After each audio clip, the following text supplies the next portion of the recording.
Dr. Jeff talks love. Dr. Jeff talks life. Answers your questions, cuts through the strife. Sex and intimacy, real and true. Evidence-based, made just for you.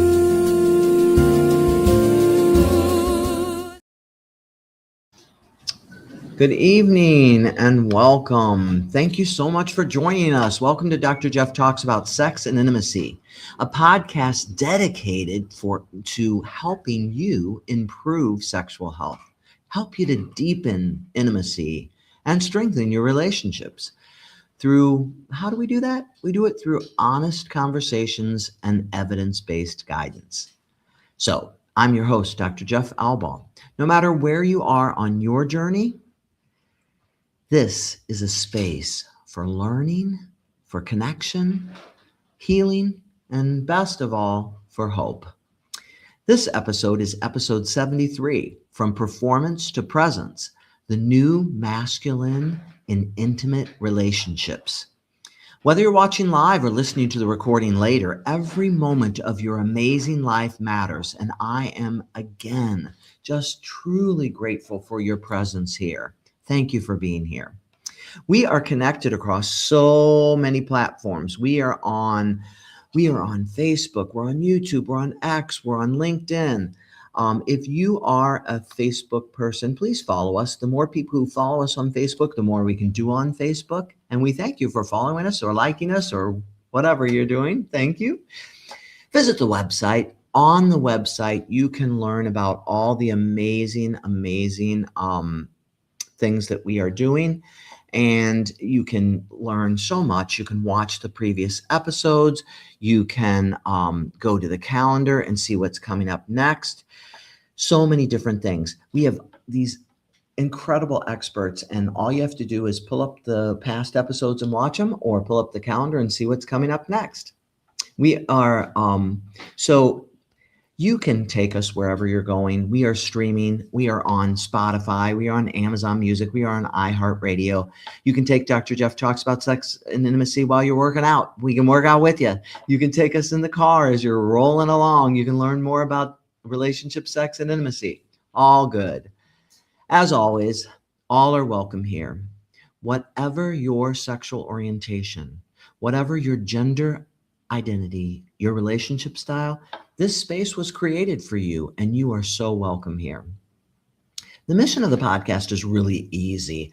It is simple, and there are no hidden agendas. It is to empower and enlighten you with the evidence-based, that's the science-based information that improves your sexual health and deepens your loving relationships, so you can live this one miraculous, wholehearted life with more love. And I don't know anybody who doesn't want more of that. So tonight, we are exploring a powerful and evolving conversation about masculinity, emotional connection, intimacy, and relationships. For many men, intimacy has long been tied to performance, to achievement, and the pressure to get it right. It's all on you. But what happens when we shift that paradigm, when we shift away from proving ourselves and towards emotional presence, authenticity, and safe connection? All things we've talked about previously on the podcast. What happens when intimacy becomes less about performance and more about awakening, about healing, and truly being seen? Joining us tonight is Mike Elliott from the Sacred We podcast, who has supported thousands of men and couples in reframing intimacy as a path towards masculine liberation, sacred relationship, and deeper emotional connection.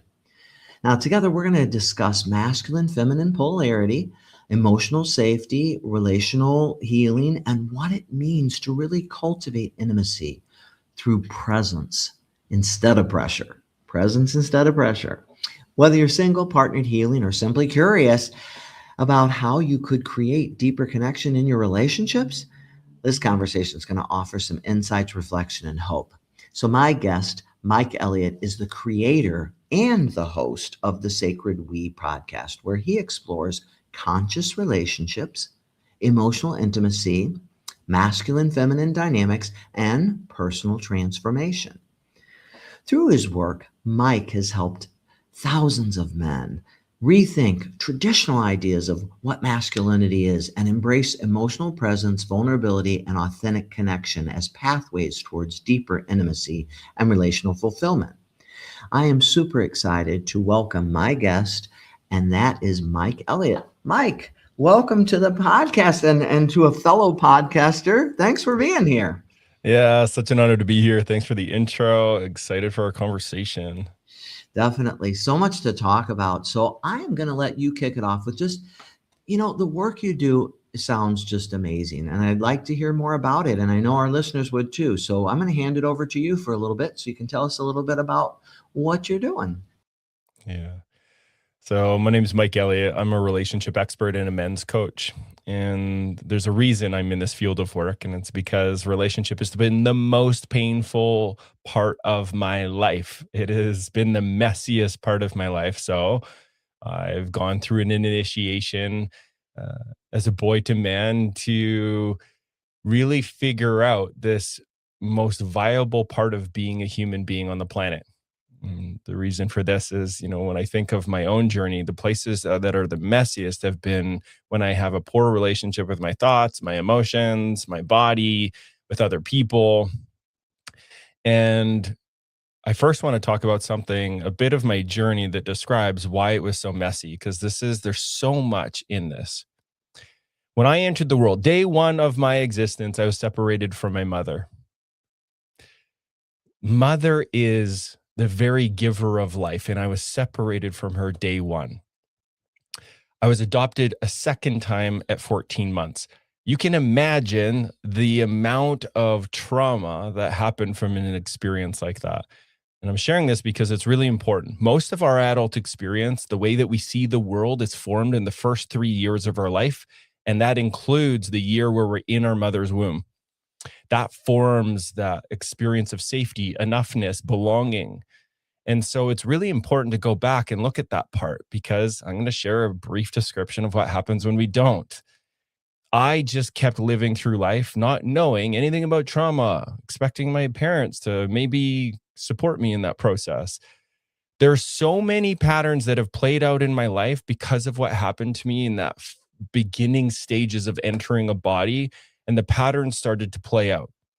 Hard to keep relationships. I started to, at a very young age, I found porn at the age of 8, and I used it to self-soothe the distress that I didn't even know that I had. I started doing drugs. I was kicked out of my house on the day of grad. I became a debt collector for a big-time drug dealer in Vancouver. I then became a drug dealer. I found myself in a situation in a drug den with a drug dealer holding a sawed-off shotgun to my chest, jacking rounds out of it. And in that moment, I looked in his eyes and I said, do it. There's a part of me that wanted to die because I couldn't figure out why I felt so broken inside, alone, confused, insecure, overcompensating by working out like 2 or 3 hours every day to try to feel strong. But no matter what I did, I didn't. And then these patterns played out again and again. So then I gave it all up. I ended up following the American dream, got the high-paying job, multiple 6 figures a year, got the house, the theater room, the brand new truck, paid off in the driveway, the jet boat, the gorgeous wife, and I was miserable. 7 years in marriage. She walks in one day and says, she's done. It's over. Oh my God, again. Hit the dark night of the soul. So defeated because I was working so hard. I was performing like a master, good money, the status. I couldn't figure out why I couldn't satiate or satisfy a woman to want to stay in life with me. So I recreated day one of my existence. The one that mattered the most to me left. Talk about defeat. Then I sat in the darkness of that. I wanted to end my life. I couldn't handle this pattern playing out again and again and again and again. And then 2 days after that dark night of the soul where I just was considering ending it, God showed up in a really interesting way. A buddy of mine sent me a message and he said, "Hey man, here's a soul coach. Reach out to him, work with him, do it." Like, he was fierce about it. He's like, "Don't even try to wiggle or squirm out of it. The way you're doing it is not working." So I listened to him. Biggest investment I've ever made in my life, thousands of dollars. And something started to shift immediately. This man started to initiate me into an experience of another man I had never tasted before. I'd never been in proximity to. This man was so present that I just started to feel a bunch of feelings. I had no idea why, but I was crying in front of him. And all of a sudden I was feeling angry and frustrated and all these things. And he just kept being present with it, kept reassuring, being kind, reassuring. And this happened again and again and again and again. And something really beautiful started to happen. My life started to get exponentially better. I started to get to know what my unique gifts were, and I felt inspired to bring them into life.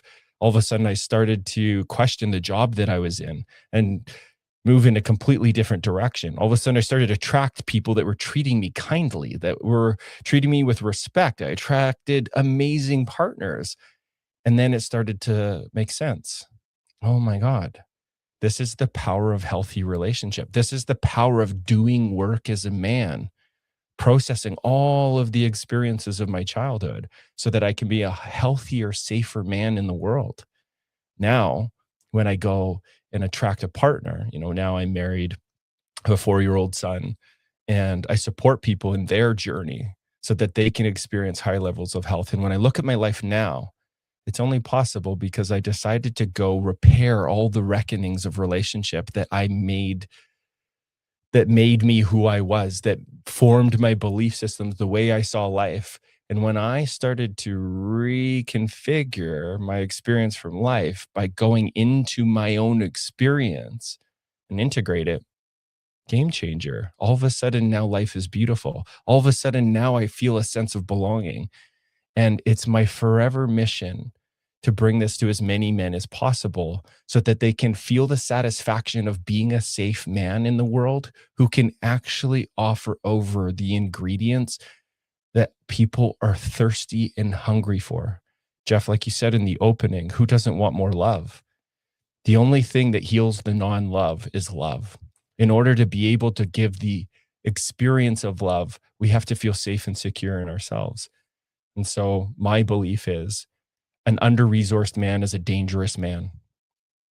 And so it's our responsibility as men to learn what is resource, what creates the feeling of safety inside of us so that we can experience the satisfaction of true embodied leadership, bringing that safety to other people so they can soften and settle and let go of the things that they are carrying that are pushing them into a way of performance.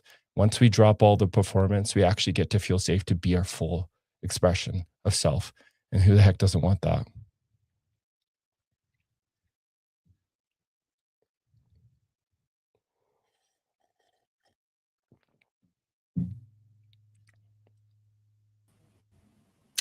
Well, wow. So what a journey you've had. First off, you Wild had ride.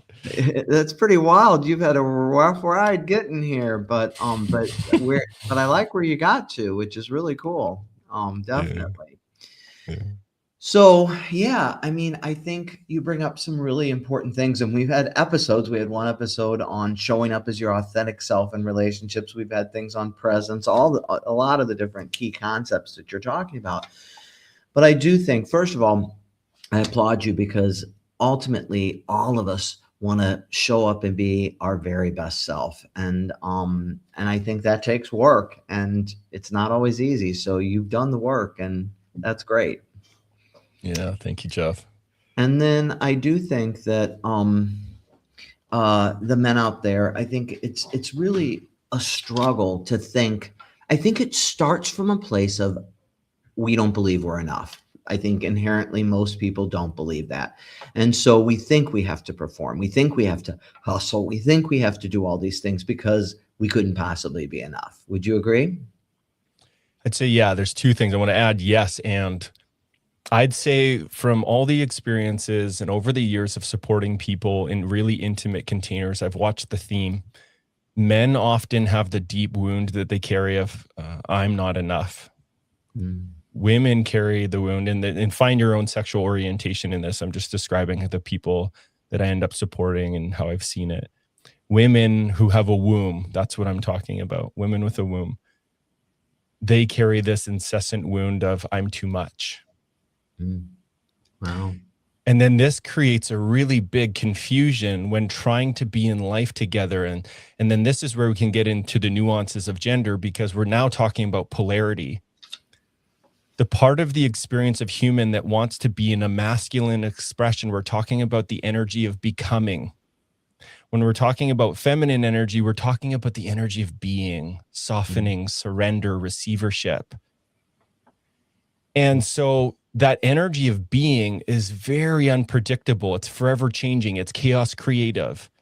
Whereas the becoming part is very penetrative. It likes adrenaline. It likes friction.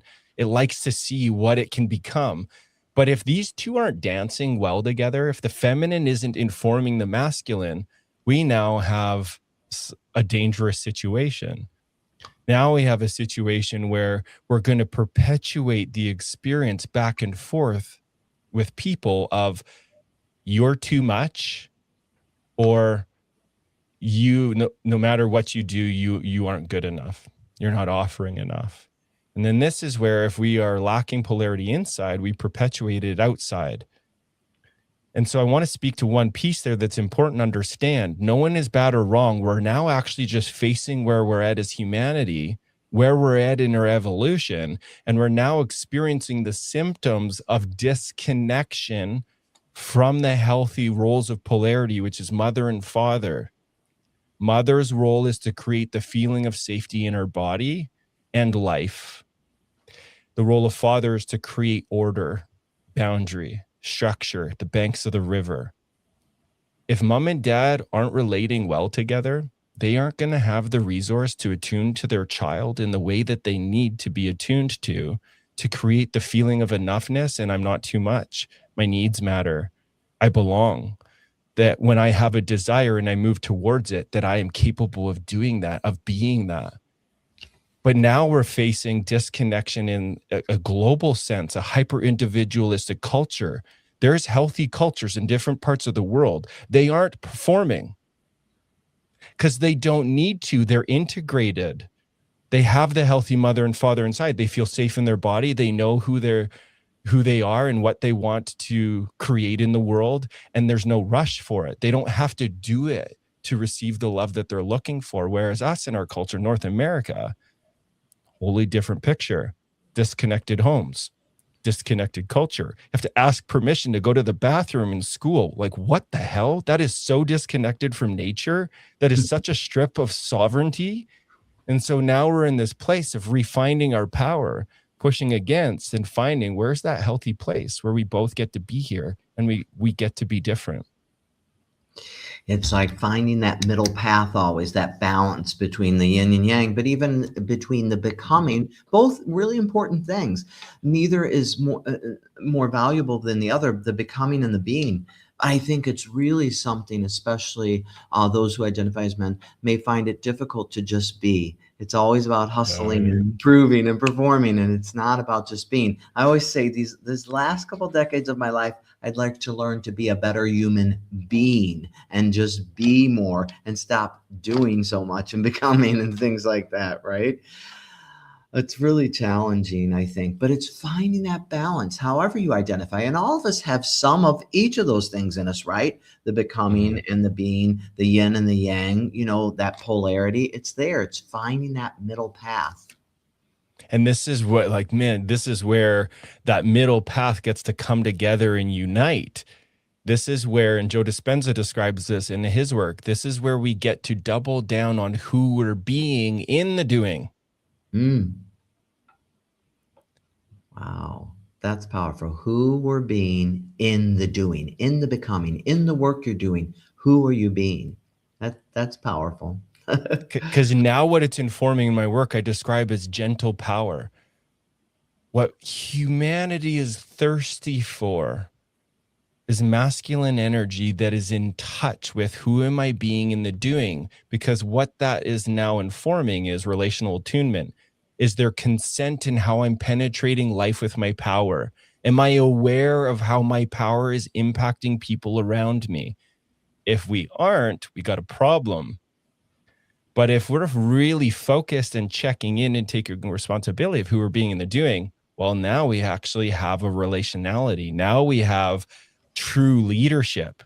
So anyone listening, you might wonder, what's the definition of leadership, Mike? Well, this is the way that I live it.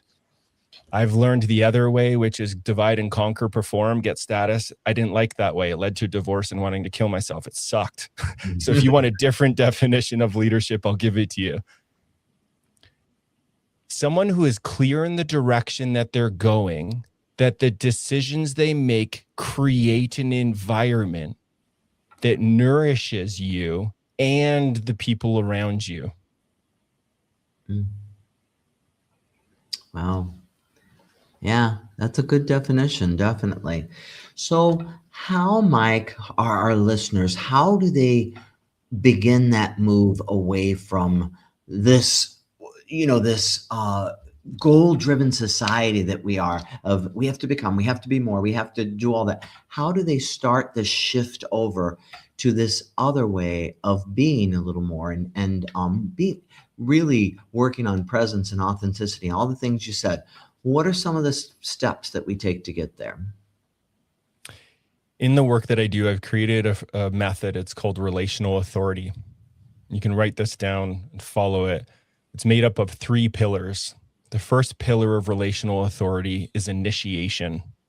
I'll describe these in more depth, but I'm first going to name them. Initiation, integration, and inspiration.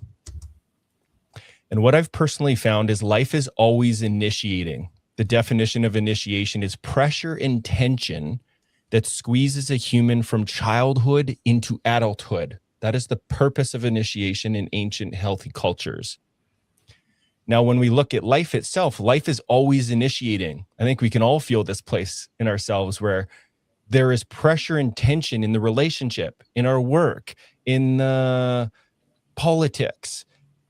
If we don't see that life itself is always trying to initiate us into a higher level of thinking, we will feel victim, or we want to bring our power to try to control the external circumstances to feel better. That is disconnection from nature. Initiation, the way that it looks, when somebody is embracing life's initiation, I want everyone listening to find a moment where this has happened, where all of a sudden your thoughts just disappear. You have an insight, an aha, you're in the shower and you have this creative idea, or you have this thinking about somebody and you get out of the shower and then they text you and you're like, whoa, what just happened? Life is always creating these situations where it's initiating us, giving us a key that is going to unlock us into a higher level of power and potential. If we start to recognize those moments of initiation, we now move to the second pillar. We capture that initiation, the insight, the aha, while you're listening to this show or a podcast and something new perspective shows up. You now have to integrate it in order to be a new person in life. To be the being in the doing happens in integration. So let's say you have this idea to write a book. If you now get that information that's coming from life itself, inside, inspiration, inside of you, in spirit, if you take that and now capture it into a new way of being, working with somebody who's going to teach you how to write a book, if I looked at your schedule, for me to tell if you are integrating or not, is I could look at your schedule and see, whoa, you really care about becoming an author. I can see there's these times that are chunked out for you to become this person, to build relationships, to do it well. Amazing. That's integration, being in the doing. And what I've learned is if somebody integrates the first 2 pillars, initiation and integration, and starts to live that new way of life, something really beautiful starts to happen. Is that person starts to live from an organic place of inspiration. Now, all of a sudden, you get more serendipitous moments. People now all of a sudden reach out and want to work with you. Now, all of a sudden, you're attracting people that you didn't even know existed that help you feel so seen, heard, and understood. which, just so you know, that's what leads to higher levels of health. Relationally, we need that. This is the place where you get these creative ideas, and not just that, the energy from within you to go do the thing. And now life becomes in service to you because you are integrating your life. You are finding your unique expression and you are bravely bringing it into life, living from a place of inspiration. Yes. And so we've got the two pillars. You want to talk just a bit more about that third I pillar? Yeah, so that's the third pillar. And again, I'll say it again. So the first two pillars, when we do those ones well, what organically starts to happen is because we're integrating a new way of being, life mirrors back a new experience that leads into more insights, more clarity, more creativity. It leads to people just starting to come towards you and you don't have to go after and get it. Prime example in my life. I got a message in my life when I used to be a trades guy. Like, it's insane to think about when you look at my life now. I've been on 30 something podcasts in the last few months. I have a podcast and I support high functioning people heal their developmental trauma so that they can become their highest expression of self. That's what I do now. I used to be a plumber. I used to plunge toilets. This is crazy. And to make sense of this, I really started to say yes to life's initiations and I started to integrate them. And what started to happen is some voice inside of me started to say, Mike, you aren't meant to be a plumber. And I started to listen to those. I started to get curious of, well, what should I be moving towards? And I started to do my own work that I've described. And then I started to get training and mentorship and spiritual coaches. And I started to move in the direction that this voice inside of me said, Mike, dude, you are here to serve people. Your life is a train wreck and look at what you've overcome. Bring that into life. That came from within. And so the inspiration is life started to speak to me that is not just from my head and other people's modalities and structures. This is where my heart started to inform my head. And I want everyone to know this because this is important. Our heart has been studied and it has been proven it has its own infinite intelligence. It's really inspiring for us to then get to know how to feel what's in our body, what's in our heart, so we can feel to heal and turn that instrument on that's going to give you the whispers. The heart speaks in whispers. Those whispers are pointing you in a direction that is going to set you free. When I decided to listen to all these whispers, eventually life said, Mike, leave plumbing. This isn't what you're here to do. And then my little voice in my head said, what? How am I going to do that? This is crazy. This is what I'm used to. This is what's familiar. And the voice said, do it, burn the boats. Like, get off your island, burn the boats. I've got you, do it. I left, ended my business. Within the first month, I signed 7 coaching clients, high ticket, high tier. I made more money in the first month of that business that is more aligned to my soul than I did in the last 4 months of the other job that I was just good at. And that was just at the start. And it's been exponential since that moment. That's living from inspiration. Okay, so I got it.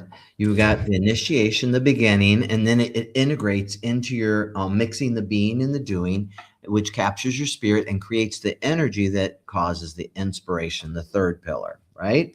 Bingo. Relational authority. Wow, that's cool. I think that's really, really great. You kind of spoke a little to the second question that came in. What have you learned from the thousands of men and couples you've worked with about what people are truly longing for underneath their surface of sex, conflict, or relationship struggles? What is it that thread? And you talked a little bit about the theme and thread, but what would you say to that? What people are truly longing for underneath the surface of sex. Over the years of doing this work, sitting with people with a lot of power, this is where I've learned it, I'd say, the most. I've sat with so many men with a lot of power, a lot of influence, a lot of yes men around them. And when I sit with them just one-to-one in a container of safety and all the performance drops off, they start to just expose places they've never shared with anyone. Mhm. They start to actually let go of everything that is on top or that has created the performance. And the thing that they've needed is safety. Mm. I think every human being is longing for the experience of safety because that's what we were meant to get from our mothers. There's some people in the relational space that say it's what we're supposed to get from our fathers. My belief is the father is meant to create his own sense of safety to offer it to the mother so that she can give the true embodied experience of the tenderness, the breast milk, the reassurance, the kisses on the forehead, the physical experience of I've got you, you matter, you get to be little, I'm going to protect you. And if a human being gets that, what I've watched happen is that person comes into their power without them having to find it. And so I'd say every human being needs to feel safe in their body and their experience. And if they do, they will naturally reach higher levels of health. Mm. Wow. Yeah, I think safety is a really big deal. And so I would agree with that. And we've talked a lot about that on the show. And I think it's a really big deal. You think it's one of the fundamental foundational needs, basic needs. When you look at Maslow and other people, that's like safety is something we all have to have. And I know working with a lot of trauma patients, I find that safety is something that they really desire and want and feel like they don't have. So we work Yes. a lot on that. But I do think it's a really core important thing. The other question that came in is my partner and I are struggling with balancing independence and closeness in our relationship. How do we allow for healthy intimacy together while maintaining individuality and still cultivating deep connection? It's that balance again between that growing together, working together, cultivating the deep connection, but still being their own selves, their authentic, true individual selves. Such a rich question. Thank you for who sent that in, because now what we're describing is intimacy. This is how I look at it. Intimacy can be a feeling. Lots of people think it's, oh, I want to feel intimate. Okay, great. Now we need to get granular. Let's bring order to that. What is intimacy? Two people creating the ingredients that feel safe for both people. Intimacy is safety. It's an agreement of saying, if we're creating a friendship as an example and we want to experience safety, I need to get to know the owner's manual of Jeff. Like, Jeffrey, what has happened in your life that has formed your way of thinking, your belief system, your orientation? Because the better I get to know your owner's manual, I will know what relational ingredients to offer where you feel seen, heard, and understood. If you feel seen, heard, and understood, you're going to feel safe to expose more of the human parts that are vulnerable, that are messy. And then that'll give me permission to also do that. And if you get to really know my owner's manual and all the sensitivities that come from 2 adoptions in the first year and all the inadequacies that live inside of me, well, then I'm going to feel safe to be more of that version of myself. And then that's what's going to create healing. So for the one that asked that question, I see this in so many couples.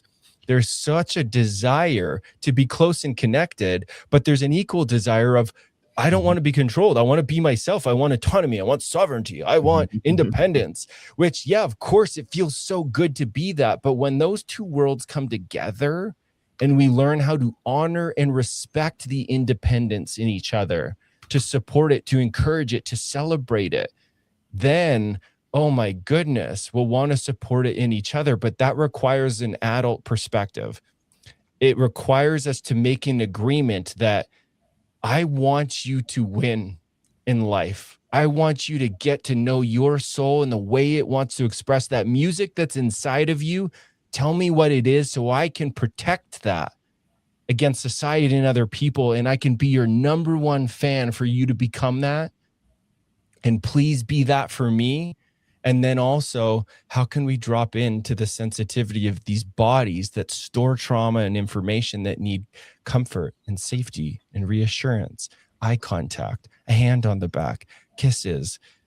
That's the feminine part. How do we be together? allow whatever comes up in that, move that energy through our relationship so that we will now have the strength and the sovereignty to go off into life and do the hard things. Yeah, I think intimacy is a big deal. And it's one of those things that people, when you ask people and you look in the research, people say it's something that they want desperately, but it's also something that they are most afraid of because it Oh, yeah. requires vulnerability. You know, as Brene Brown so beautifully says, there's no path to it except through being vulnerable. You have to be vulnerable. But vulnerability is the path to creativity and love and all those things. But it's also, of course, we shield ourselves because it's the path to sadness and hurt and pain too. But I think intimacy is so important. And although we're really afraid of it, we all want it. Um, I think of intimacy too as like that deep communication where you truly feel seen and heard and valued authentically by that other person without feeling judged, that you can show up for real and this person's got your back. And those of you listeners out there who've had this, it's everything. When you're in those moments, to be present in a moment when you feel authentically really accepted and valued, it's a beautiful space to live in and to thrive in. And I'm sure that's where it sounds like some of your healing from trauma, some of your healing from the different things you struggled with occurred in that space of being able to show up authentically and be seen, heard, and valued. It's everything. It's everything that allowed my healing to happen because I tried to do it myself from my head. I was the guy that listened to all the personal development books. I read all the books. I went to the Tony Robbins events and my wife left. I was depressed. I wanted to kill myself. I didn't realize how much mental masturbation I was engaging in, trying to feel better and free. But what I was actually looking for in all of those books was connection. I was looking for the answer of what's going to give me the ingredient that will bring me the connection I lost day one of my life, that I still haven't gotten over. The amount of grief that I carried because I lost my mother and I didn't know that that's what I was chasing. Wasn't chasing money and the status. I got it and I felt dead inside because I still, a little part of me wanted his mom back. But once I started to move towards people who had the qualities of mother that could hold space for the sensitivity of my human journey, everyone has their own version of trauma. And for anyone to make sense of this, trauma is just energy or an experience of life that is too much, too fast, too intense for us to be able to integrate it. So it gets stuck, shows up as numbness, dissociation, freeze, shock, fight in the nervous system. But if we don't have safe relationship, and this comes from Dan Siegel's work, he has studied and proven that to reach higher levels of health, we have to integrate our already lived life. That means we need people safe enough to hold space for us as a human being to let go of all the energy that is stuck in there. I'm sure you know this and have seen this with your clients. Once the energy can move and mobilize, we're watching the healthy healer that lives in every human being turn back on and do what it knows how to do if there's safe relationship. Dan Siegel's work has proven integration only happens when we have relational attunement. That is the only way to get new information. We have to feel and experience that we were missing when we couldn't integrate what happened back there.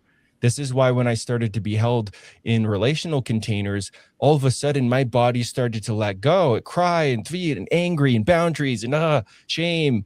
But I was attuned to in it. And then the more I was attuned to in it, I grew up in my thinking. I grew up in my belief in myself. And that happened in relationship. Too many people are walking around in the world thinking that the problem is outside of them. Problem is with their partner.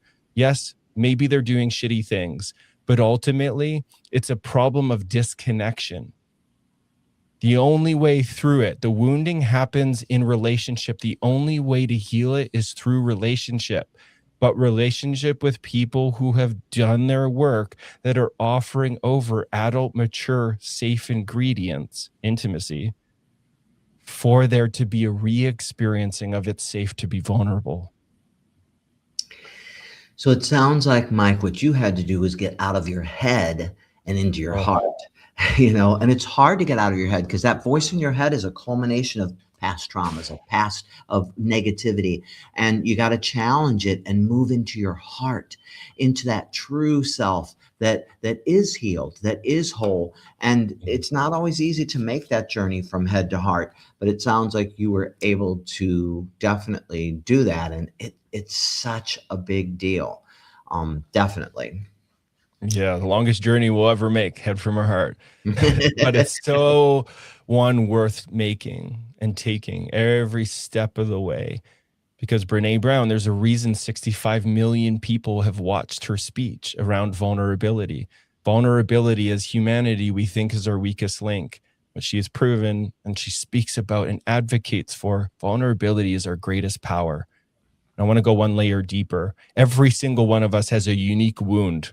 If you're in a body, you got a wound. It's the ultimate severance to come from the most amount of safety inside of your mother, protected from everything, fed everything you need. And then leaving that is a wound. And then everyone's wounding is unique and different. That forms a way of thinking.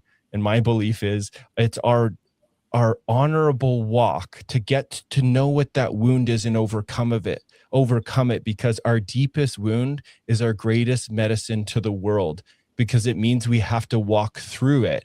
And if we can walk through it, as an example for me, if I can go through the layers of my own darkness, guess what? When someone's sitting in front of me talking about where they've been raped, abused, watched their mother get shot in front of them, just horrific things, where they've cheated on their partner and slept with prostitutes, pedophilia, I can sit there and hold space for it because I'm not afraid of it. But if I don't walk through the darkness of my own wounding, I can't love what I'm looking at front of me. I'll run from it. This is the greatest gift we can give humanity, is walk through our own darkness so that we can bring light to it, and then shine the light on everyone else's darkness. And then together we get to just feel safe together.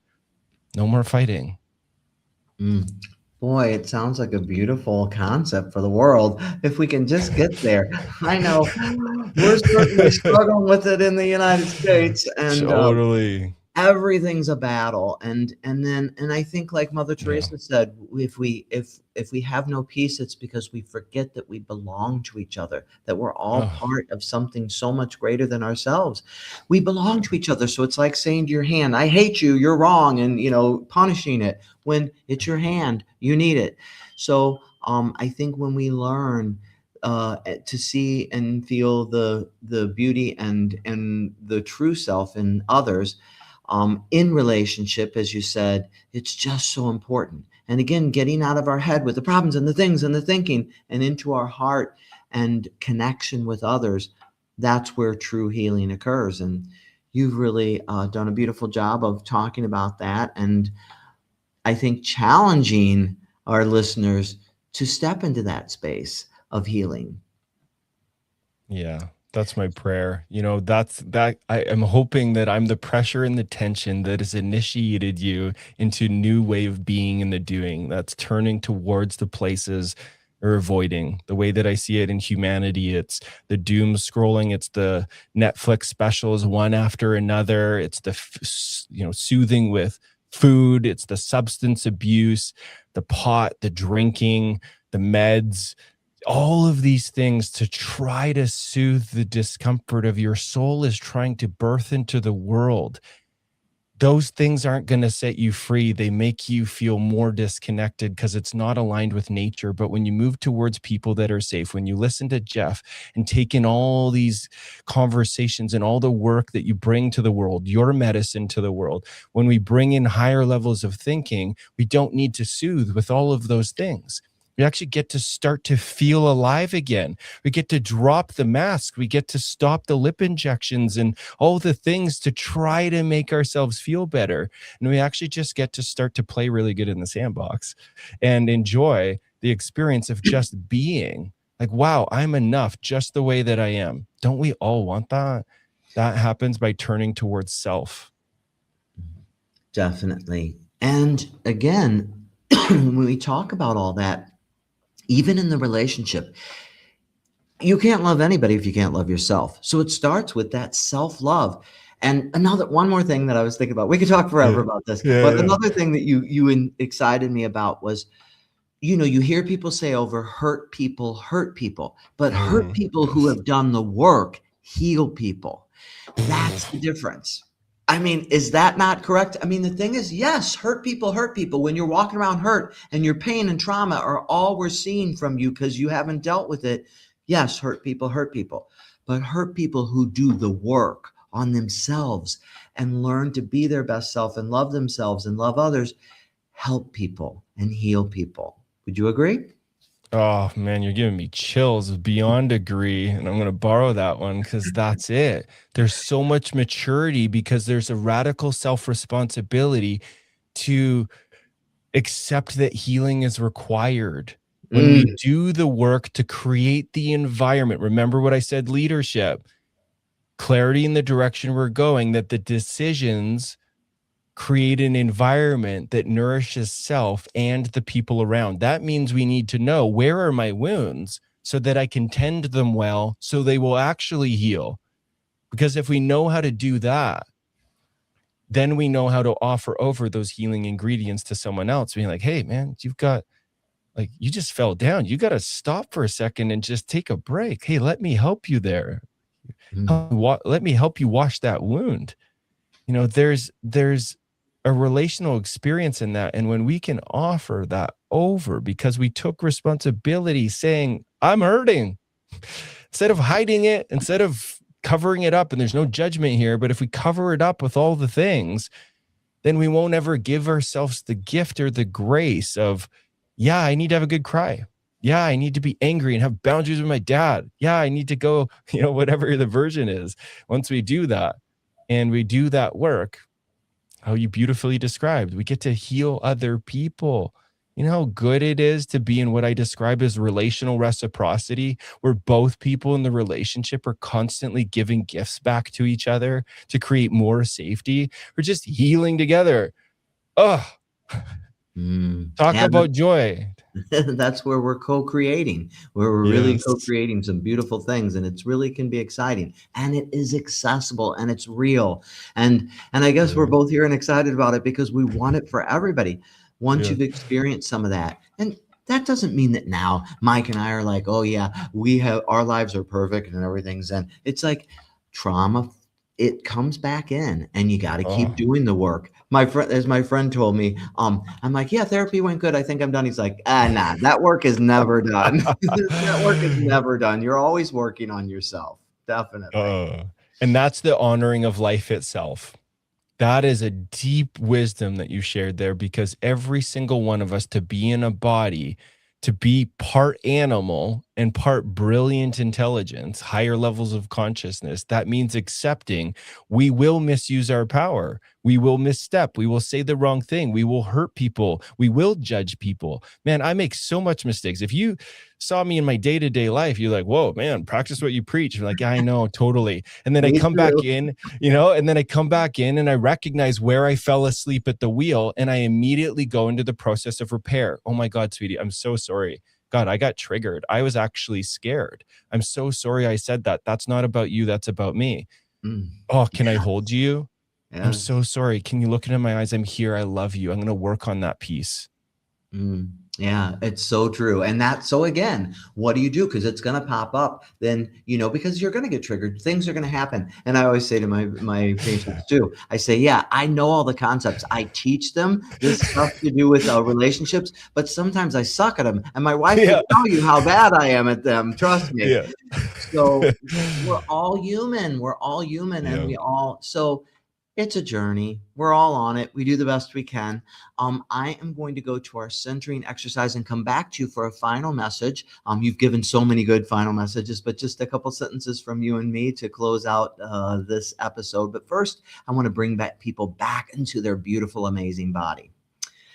So as we move towards closing this episode, I just invite you to take a few moments to reconnect with yourself and that miraculous body that you're in.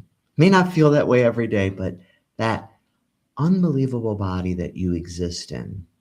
If it feels comfortable, gently relax all your muscles and get into a comfortable position. Put your feet flat on the floor, or if you want to recline, whatever is comfortable. If you want to put your hand over your heart, you can, or your abdomen, or you can rest your hands in your lap, wherever it feels comfortable. And if you feel comfortable as well, gently close your eyes or soften your gaze as you start. As you allow your shoulders to soften, your unclench your jaw. We hold so much tension in that jaw. Relax the muscles in your abdomen and back and pelvic floor. Just release. Take a deep breath in on a count of 4. And gently, slowly exhale through your mouth on a count of 5. Again, in your nose. And slowly, gently out your mouth. Continue that breathing pattern. Inhaling fully and exhaling slowly and releasing. And as you release and exhale, just let it go. Clear anything that may be not serving you. Let it release the tension, release anything. Every exhale lets you relax further into that chair or whatever you're on. Notice, let go of the pressure, the striving, the performing, the expectations. Let it go.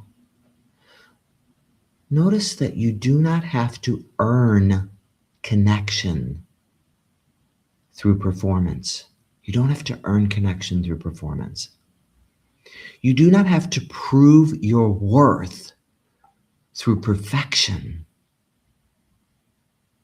True intimacy begins with presence, truly being in this moment, present, with safety, so important, with safety, with allowing yourself to be seen. Keep breathing and quietly remind yourself, breathe in, I am enough. I am enough. You are more than enough. I am more than enough. I am worthy of connection. I am worthy of connection. I can show up with openness and authenticity.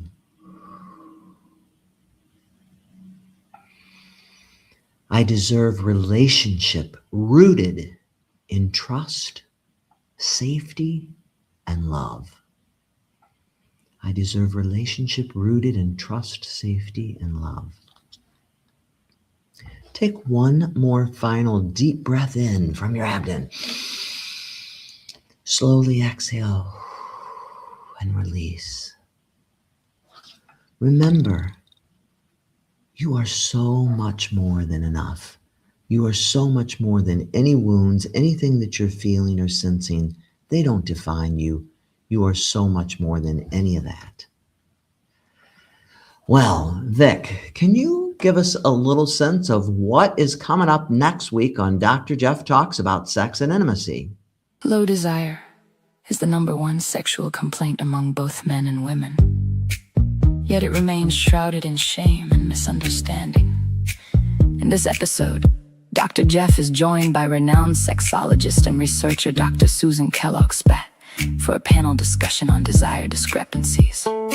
If you're tired of feeling broken or navigating a relationship where you feel out of sync, this conversation offers expert, actionable advice for reconnecting, both in and out of the bedroom.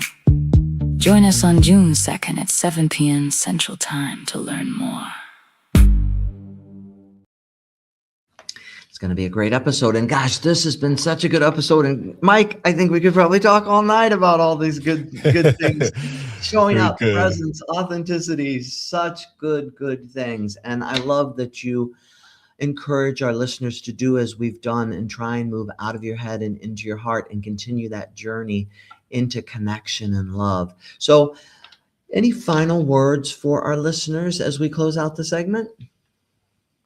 if something in this really hit and landed for you, my invitation is to contemplate these two phrases.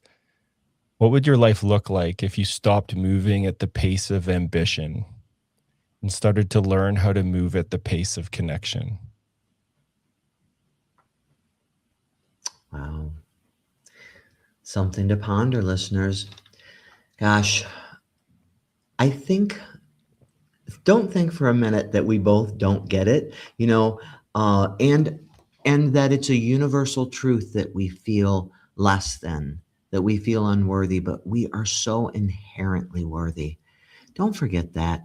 You are everything you need to heal is inside. Connect first with yourself and then with the amazing, beautiful people who have earned the right to be a part of your story that are around you. Thank you so much for being here, listeners. And our hope and prayer for you is that you find that peace and authenticity in all your relationships and more love. As Dr. Jeff talks about sex and intimacy, breaking down the science, setting your spirit free with stories, wisdom, laughter, and care, connection and confidence. He'll take